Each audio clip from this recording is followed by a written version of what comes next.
Well फिरोजा, मतलब किस तरह से देखते हैं अपने जर्नी को यहाँ तक एविक्शन होना इतने वक्त के बाद? Was it fair for you? किस तरह से अपने एविक्शन को आप देखते हैं? और आप खुश हो फाइनली आप बाहर आ गए हो? हाँ डेफिनेटली मैं बहुत ज़्यादा खुश हूँ। मतलब मुझे तो ऐसा लगा था कि पता नहीं शायद मैं बाहर आऊँगी या नहीं, मतलब because I was waiting for it desperately. Finally I'm out and I'm feeling relieved. I'm happy. लेकिन जर्नी मतलब ऐसा था कि बहुत ही पहले ऐसा था कि बम्पी रोड और फिर बीच में वो स्मूथ हो गया, फिर वापस से बम्पी रोड में आ गई, तो ऐसा उतार चढ़ाव रहा है काफ़ी, but still I am grateful for this journey. Well जिस तरह से कहा जा रहा था कि मतलब काफ़ी बिग बॉस के घर वालों को भी ये क्यूरियोसिटी थी, बार बार आपको पूछा जा रहा था, तो हम भी ज़रूर पूछ रहे थे कि एग्जैक्टली अभिषेक के साथ इक्वेशन होना, वाज इट फॉर गेम और वाज इट फॉर रियल? उसके बारे में अगर आप कुछ क्लियर कर दे चीज़ें। नहीं, it was not for game. It was not for game. Definitely it was not for game. अगर वो गेम के लिए होता तो शायद वो दिख जाता। बॉडी लैंग्वेज, एक्सप्रेशंस, हर एक चीज़ मैटर करता है, तो मुझे ऐसा नहीं लगा था कि वो लव एंगल बनाया जा रहा था purposely. It was just happening because we were just going with the flow and yeah that's it. Khanzaadi आपको काफ़ी उन्होंने गलत बोला, उसके बावजूद आप उनके साथ जाके बैठे अभिषेक के, यानी जब काफ़ी वायलेंस पर्सनालिटी है, काफ़ी लोगों को गलत कुछ बोला है अंदर, क्या कहना चाहोगे अभिषेक के बारे में? हाँ, तो पहली बात तो उनको वो चीज़ रियलाइज़ हुआ, और ये बहुत बड़ी बात है, किसी को अगर रियलाइज़ है अपनी गलती का और वो सुधार लाना चाहता है, तो फिर डेफिनेटली उनको चांस ज़रूर देना चाहिए. और हर इंसान में होता है एक नेगेटिव साइड, एक पॉजिटिव साइड. मुझ में भी है, उसमें भी है, हम सब में है, तो मैं उस चीज़ को वैसे देखूंगी. एंड हाँ, मतलब ठीक है, कभी कभी हो जाता है. वो एक बहुत ही एक्सप्रेसिव इंसान है, वो हर चीज़, हर इमोशंस को खुल के एक्सप्रेस करता है, चाहे वो गुस्सा हो, चाहे वो पागलपन हो, चाहे वो उसका प्यार हो. तो मुझे लगता है कि उसको प्यार की बहुत ज़रूरत है, मतलब उसको नहीं, मतलब ऐसे इंसान को जो बहुत ही ज़्यादा अपने इमोशंस को लेके एक्सप्रेसिव होते हैं. लेकिन खानजादी ये भी जानना चाहेंगे, आपने बार बार अभिषेक से एक ही बात कही कि बाहर कैसा लग रहा होगा, कैसा लग रहा होगा. इसी वजह से होकर आपने नज़दीकियाँ नहीं बढ़ाई या कोई और इंटेंशन था नज़दीकियाँ नहीं बढ़ाने का? पता नहीं, मतलब मैं बहुत ज़्यादा कॉन्शियस हो गई थी, क्योंकि मुझे भी नहीं पता था कि मैं कहाँ जा रही थी. एक तो मैं बहुत ही डिस्टर्ब थी अपना मेंटल हेल्थ को लेके, और फिर लोगों ने भी बहुत बड़ा मुद्दा बना दिया था मुझे और अभिषेक को लेके, तो वो सारी बातें मुझसे नहीं सुनी जा रही थी. इसलिए मतलब मैं कॉन्शियस थी कि पता नहीं वो क्या लग रहा होगा बाहर, मतलब मेरी फैमिली भी है, पता नहीं वो क्या सोच रहे होंगे, मैं नेगेटिव लग रही हूँ या पॉजिटिव लग रही हूँ. तो मैं पूछती रहती थी कि कैसा दिख रहा होगा. खानदादी, अगर हम बात करें आपकी, क्या आप आगे रिलेशनशिप बढ़ाएंगे अभिषेक की? क्योंकि जो जानकारी हमें मिली है, अभिषेक काफ़ी थप्पड़ मारता है ईशा को, थप्पड़ काफ़ी मारा है उन्होंने घर पर, ऐसा खुद ईशा ने बताया. तो क्या आप तैयार हैं इस तरह के वायलेंस बिहेवियर झेलने के लिए? क्योंकि अभिषेक का इस तरह का है, मतलब खुद ईशा ने बताया है घर के अंदर ही इज अ क्रिमिनल, ऐसा वो लोगों ने कहा है. इसके बारे में बात हुई, क्या कहना चाहोगे? ऑल्सो आप कितना अग्री करते हो ये ईशा की बात पर? देखिए, पहली बात तो मुझे जिस गली जाना नहीं, उस गली का नाम नहीं लेना है. तो मैंने नहीं सोचा है इतना आगे तक कि झेलना पड़ेगा या ऐसा कुछ. वो बिग बॉस के घर के अंदर जो भी था वो घर के हिसाब से था कि हम लोग एक ही जगह में थे, बंद थे, तो एक दूसरे को देखते थे, हमें अच्छा लगता था. So we were spending time together. मैंने कुछ सोच के नहीं रखा है कि उसको मुझे झेलना पड़ेगा या फिर मैं डेट करूँगी या फिर जो भी उसका है. डेफिनेटली किसी को अगर मैं डेट करना चाहूँगी, देन आई मेक श्योर कि उस इंसान को मैं अच्छे से जानूँ. और ये इतनी छोटी बात नहीं है कि आप बस ये 1-2 महीने में किसी को जान गए हो, ऐसा. It is not like that, it takes time. Khanzaadi और एक चीज़ है, ये आप भले ही अभिषेक से क्लोज नहीं हो रहे थे, आपकी लड़ाई भी हुई उनके साथ, लेकिन जब बाद में एक और एक चीज़ सबसे ज़्यादा वायरल हो रही कि आप दोनों ब्लैंकेट के अंदर किस कर रहे थे, वो आवाज़ आ रही थी, कितना फैक्ट है वो?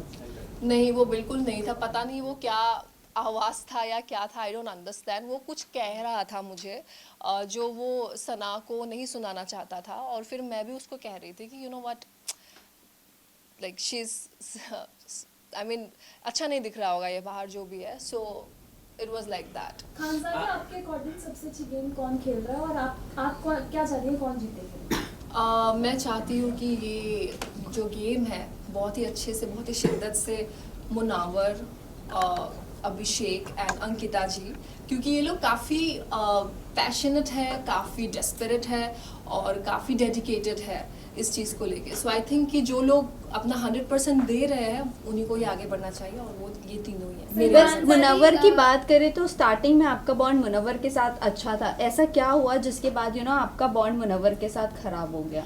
खराब नहीं हो गया, मतलब हमने एक डिस्टेंस मेंटेन करना शुरू कर दिया। It was because of Mannara, क्योंकि मनारा सिर्फ मैं नहीं कह रही हूँ, वहाँ पे घर में बहुत सारे लोग हैं जो मानते हैं इस चीज़ को लेके कि मनारा अपने फ्रेंडशिप्स को लेके काफ़ी पॉजेसिव है, और उन्होंने मुझे काफ़ी सारे टैग्स दिया था कि मैं उसको लेके इनसिक्योर हूँ, मैं उनको फॉलो कर रही हूँ, मैं उनके रास्ते पे आ जाती हूँ, पर ऐसा कुछ नहीं है। ऐसा अगर कुछ होता तो आप लोगों को दिख जाता वो चीज़। तो उसकी जो गलत फहमी है उसको दूर करने के लिए मैं खुद ही दूर हो गई, मतलब जिन लोगों के साथ में वो क्लोज थी। वेल मनारा की अगर बात करें तो जब इनिशियल डेज में आप रात में जब भड़क जाती थी, जो अंकिता भी बोलती कि रात में ड्रामा शुरू होता है, उस वक्त मनारा ने एक कमेंट किया था that you are not normal, वो भी अभिषेक और ईशा के साथ बैठकर। सो क्या कहना चाहोगे आप इस बात पर? सभी भड़क जाते हैं, वहाँ पे कोई दिन नहीं होता, रात नहीं होता। एक तो हमें समय का पता ही नहीं है क्योंकि बिग बॉस के घर में घड़ी भी नहीं है, तो लेकिन इतना पता है कि हर घड़ी बदलता रहता है, लोग भी बदलते रहते हैं। तो वो उनकी सोच है मुझे लेके, और ठीक है, सबका अपना अपना सोच है। मुनावर को लेके आप क्या कहना चाहिए? जो एक छोटी सी क्लिप थी, मुनावर ने इतना बड़ा बता दिया कि हाँ अंकिता ने सब कुछ जान लिया, बाहर का सब कुछ जान लिया। मुनावर ने एक गेम खेला है, क्या कहना चाहोगे इसको लेके? बहुत काफी वो अनकंफर्टेबल महसूस कर रहे हैं अंकिता लोखंडे से, क्या कहना चाहिए?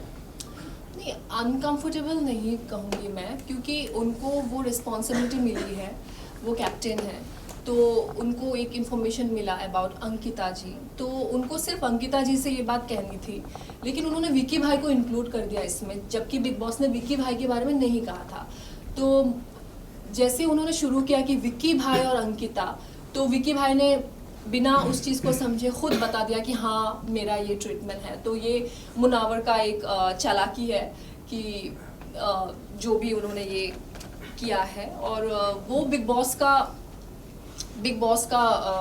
क्या कहते हैं इसको, मतलब बिग बॉस ने कहा था कि आप जाके डिस्कस करिए कि ये होना चाहिए कि नहीं होना चाहिए, तो मुनावर ने बेसिकली उस चीज़ को डिस्कस किया घर वालों के साथ।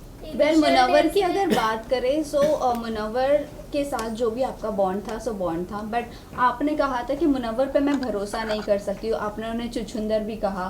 फिर उसके बाद जैसे ही सोनिया बाहर आती है, आपने सेकेंड वीकेंड के वार पर उनके जाने के बाद ये कहा कि तुझसे अपनापन लगता है, मतलब सडनली ऐसा आपने स्विच कैसे किया? एक बार आप बोलते भरोसा नहीं, एक बार आप बोलते अपनापन लगता है। शुरू में तो किसी को पता नहीं था, अब जैसे 2 महीने बीते तो हम एक दूसरे के बारे में जान पाए, तो शुरुआत में कुछ और ही था, और जैसे ही गेम बढ़ता गया तो चीज़ें भी अलग होती गई। इनिशियल डेज में नील, ऐश्वर्या, रिंकू, जिन्ना ये सब आपके साथ आ रहे थे, आपको समझा भी रहे थे, लेकिन बाद में चीज़ें अलग हो गई। तो बाद में आपने कहा कि इनके साथ मेरी इक्वेशन नहीं जम रही या वॉटेवर, वो किस बेसिस पे कहा? क्योंकि इनिशियल डेज से लेकर जब तक आपका बॉन्ड अंकिता विक्की के साथ नहीं था तब तक उन्होंने आपका साथ दिया है, तो साथ दिया इन द सेंस उनका अलग था, मतलब उसको मैं साथ नहीं समझूंगी, क्योंकि उनको ना एक टैग मिला था चुगलीखोर और शुगर कोटिंग। तो वीकेंड के वार पे बेसिकली उनको ये फीडबैक मिला था, और कहीं ना कहीं ये मुझे भी पता चला कि वो सामने से कुछ और है और मेरे पीठ पीछे कुछ और बातें कर रहे थे, कभी अच्छाई भी कर रहे थे, बुराई भी कर रहे थे। लेकिन मैं ऐसी हूँ ना कि मैं वहाँ पे किसी को ऐसा नहीं देखती कि ये किसका क्या स्टेटस है या किसका क्या एज है या everything is equal for me. In that house, तो शायद मैंने बहुत सारी चीज़ें उनकी परख ली थी और मैं मुंह पे बोलती थी जो उनको अच्छा नहीं लगता था, क्योंकि हर कोई ऐसा नहीं करता था जो मैं कर रही थी। तो इसलिए वो लोग भी कहीं ना कहीं शायद मुझे लेके थोड़ा सा, कैसे बताऊँ, इनसिक्योर तो नहीं बोलूँगी, ठीक है, लेकिन मतलब मुझे दबाने की कोशिश कर रहे थे। लेकिन खान साहब, आपसे आपको जानना काफी आपने जैसे कि आप बात करें, हम सलमान खान के साथ आप उठ गई जब वीकेंड के बाद था, उसको लेके काफी हुई, क्योंकि आप नॉर्थ ईस्ट से आती, नॉर्थ ईस्ट से लोगों को काफी कम मौका मिलता है बॉलीवुड हो, इतने बड़े प्लेटफॉर्म बिग बॉस में, लेकिन आपने इसको सही तरीके से, मेरे को नहीं लगता कि यूज किया, मतलब लोगों को, आपको इतना अच्छा अपॉर्चुनिटी मिला और आप कह रहे थे कि मेरे को जाना है जाना है जाना है, ऐसा क्यों आपने अपना मन बनाया? हाँ, सो सबसे पहले ऐसा नहीं है कि नॉर्थ ईस्ट के लोगों को मौका नहीं मिलता है। I think they are one of the most talented people, ठीक है, स्पेशली मतलब एंटरटेनमेंट इसमें। तो मुझे लगता है कि बहुत लोग बहुत कुछ कर रहे हैं और मैं भी उनमें से एक हूँ।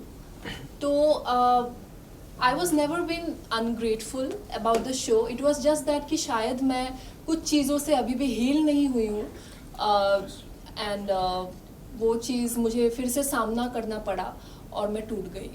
ओके, आपके मेडिकल इश्यूज को लेकर बहुत बड़ा जो भी हुआ था टॉपिक निकला था, बट उसके बाद आप काफ़ी ज़्यादा लो दिखी, आपका इंटरेस्ट दिखा ही नहीं शो में। आपको आपके फैंस पर या ऑडियंस पर इतना भरोसा नहीं था कि वो डिफेंस करेंगे आपके लिए बाहर? बिल्कुल नहीं था, क्योंकि तब जब मैं बिग बॉस आई थी मुझे कोई जानते भी नहीं थे। नियर अबाउट मेरे पास, एक तो मैं बिल्कुल एक्टिव नहीं हूँ सोशल मीडिया में, तो यही इसलिए मैं आपको बोला हाँ। कि नॉर्थ ईस्ट को ज्यादा, आप खुद ही अभी आपने मान लिया क्या कि ज्यादा अपॉर्चुनिटी इतने बड़े प्लेटफॉर्म में नहीं मिलता है। वही मैं आपको कह रहा, आपने खुद डिनाई किया, आपने खुद मान लिया क्या चीज़ मान लिया मैंने? कि ज्यादा अपॉर्चुनिटी नहीं मिलता, नॉर्थ ईस्ट के जो एक्टर्स होते हैं इतने बड़े लाइमलाइट नहीं मिलता, और आपने उसे अच्छी मैंने तरह कहाँ से मान लिया, use मैंने नहीं माना माना। ही नहीं। अभी आपने कहा कि आपकी फैन फॉलोइंग नहीं है, तो आपको उन पे भरोसा नहीं था ऑडियंस मेरी पर। यहाँ पे फैन फॉलोइंग नहीं होना और मौका नहीं मिलना की बात क्या है? मौका इतने बड़े प्लेटफॉर्म में नहीं मिलता है ना मैडम, वही तो मैं कह रहा हूँ। नहीं, ऐसा नहीं है, ऐसा बिल्कुल नहीं है, मैंने ऐसा बिल्कुल नहीं कहा है। मैंने बस इतना कहा है कि मेरी फ़ैन फॉलोइंग कम थी because I was not active socially, और फिर उसके बाद अभी मुझे वो चीज़ दिख रही है कि people are loving me, like unconditionally supporting me. मुझे ऐसा कहीं ना कहीं लग रहा था कि शायद अगर पूरे घर मेरे अगेंस्ट था तो शायद मैं नेगेटिव हूँ, मतलब मुझे खुद पे भी भरोसा नहीं आ रहा था वहाँ पे। मुझे ऐसा लग रहा था कि शायद ये लोग सच कह रहे हैं घर वाले कि actually I was looking negative, but यहाँ बाहर आने के बाद में पता चला कि it was nothing like that. So I am happy.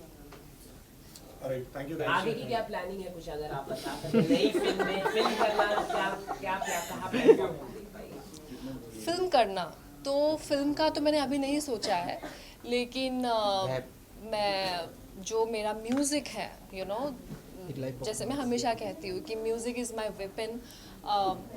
Music को लेके मैं कहीं भी जा सकती हूँ, मुझे किसी चीज़ का डर नहीं है। अगर म्यूज़िक मेरे साथ है तो मैं इस चीज़ को आगे लेके जाना चाहती हूँ, और आप लोगों को बहुत सारी चीज़ें देखने को मिलेगा, बहुत सारे सरप्राइजेस ला रही हूँ मैं, सो स्टे ट्यून।